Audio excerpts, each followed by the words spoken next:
मेरे बच्चे, महादेव जी कहते हैं, यदि तुम्हें यह संदेश प्राप्त हुआ है तो तुम भाग्यशाली हो जिसे महादेव ने चुना है। तुम एक अनमोल हीरा हो। मेरे बच्चे, इस समय जो तुम्हारे जीवन में चल रहा है, यह समय असाधारण बिल्कुल भी नहीं है। इस समय सभी की नज़रें तुम पर टिकी हुई है। इस संदेश को सभी पुण्यात्माएं पढ़ रही हैं। आज इस संदेश को प्राप्त होते हैं, जीवन से तुम्हारी सभी नकारात्मक ऊर्जा दूर होने लगेगी। महादेव जी कहते हैं, तुम्हारी ऊर्जा को दिव्य रूप से सुरक्षित किया जा रहा है। तुम्हारे समक्ष एक नए अवसर से चलकर आने वाले हैं। महादेव जी कहते हैं, यह वही समय है जब तुमको तुम्हारे सपने पूर्ण होते हुए दिखाई देने लगेंगे। तुम एक अलौकिक व्यक्ति हो और तुम्हारा यह समय भी तुम्हारे जीवन में खुशियाँ इस कदर आकर्षित हो रही हैं, जैसे चुंबक की ओर लोहा आकर्षित होता है।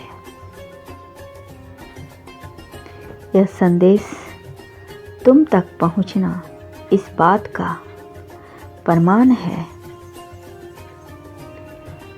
महादेव जी कहते हैं, मेरे बच्चे, तुम उससे सुंदर बदलाव महसूस करने लग जाओगे। तुम्हारे आसपास वातावरण में सुगंधित वातावरण तुम्हें महसूस होने लग जाएगा। तुम्हारे कानों में अनगिनत घंटियां सुनाई देने लगेगी। तैयार रहो उन खुशियों को अपनी तरफ आकर्षित करने के लिए। अचानक से तुम अपने आसपास के वातावरण में भी परिवर्तन के सुगंध अनुभव करोगे। मेरे बच्चे, तुम्हें यह क्या था कि जहाँ से खत्म हुई थी फिर शुरू हो रही वही कहानी जो तुमने पूर्व जन्म में आधे पन्ने में लिख छोड़ दी थी। अब तुम्हें उस कहानी को इस जन्म में पूर्ण करनी है मेरे बच्चे। किंतु इसके लिए तुम्हें स्वयं के जीवन का महत्वपूर्ण हिस्सा जानना अति आवश्यक है।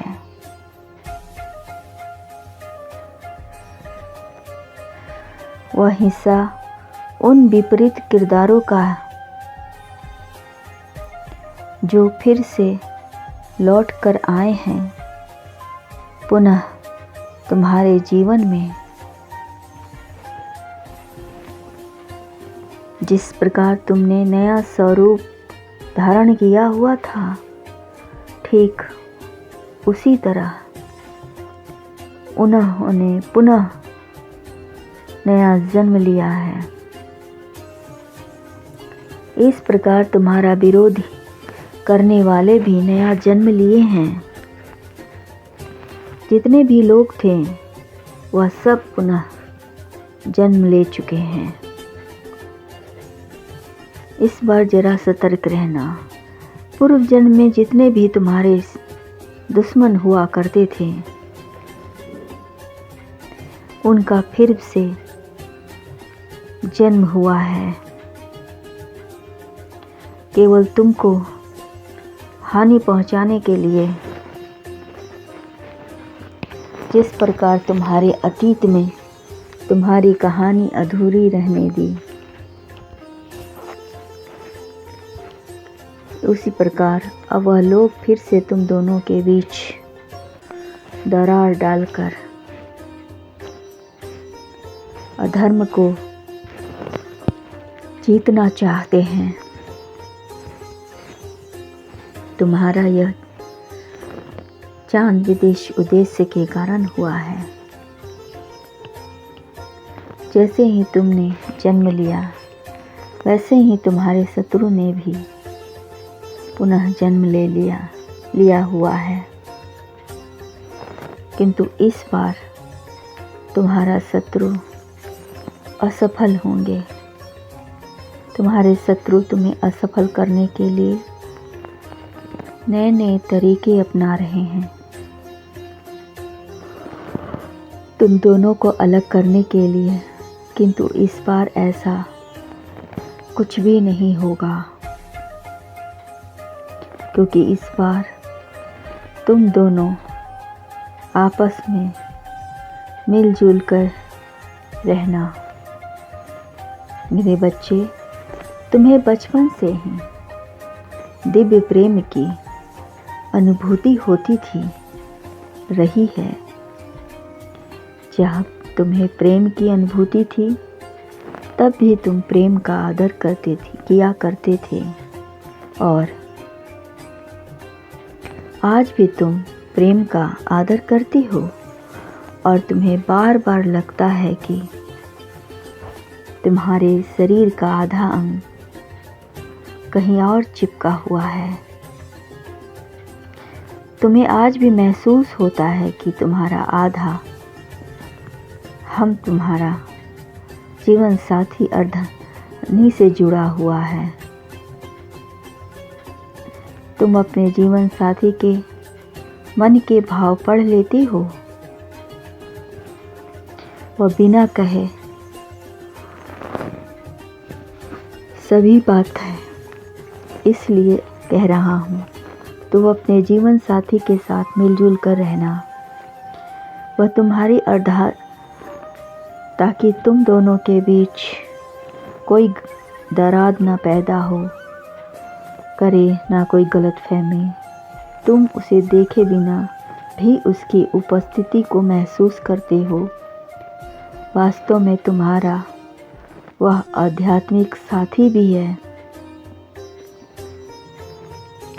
वह तुम्हारी अर्ध शक्ति भी है। अपने उसे महान लक्ष्य को पूर्ण करने के लिए तुम्हें साथ आना ही होगा। यह विधि का विधान है। यह मेरी इच्छा है। इसके लिए तुम्हें और उसे विश्वास करना होगा, एक दूसरे पर। इसके लिए तुम्हें स्वयं पर विश्वास करना होगा।